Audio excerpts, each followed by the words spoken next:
Pamiarsa warsane mangkin Dinas Pendidikan Kepemudaan dan Olahraga utawi Disdikpora Denpasar muali ngewangun ruang kelas baru utawi RKB ringkalih dase sekolah dasar. Nanging sedurungnyane kadulurin antuk ngemargiang penghapusan gedung kelanturan antuk proses lelang.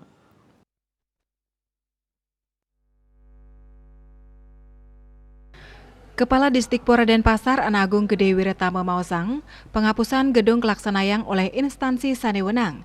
Disdikpora sampun ngajuang usulan indek penghapusan gedung, mepai ketan ring pewangunan RKB. Raris kelanturang antuk proses lelang. Sinambi nyantosang proses penghapusan, Disdikpora nyagayang dokumen lelang.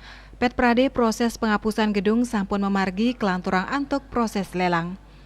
Pemekas warsane mangkin Disdikpora ngerancang pewangunan ruang kelas baru ring kalidase SD Denpasar.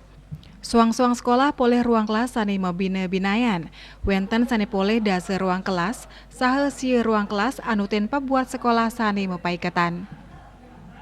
Kabid Pendidikan SD Disdikpora Kota Denpasar Nyoman Suryawan Ngewedarang, tios pewangunan RKB Disdikpora talar ngemargiang pewangunan penyekar sekolah ring SDN 12 Seseta Denpasar. Bali Pos Nguningaya.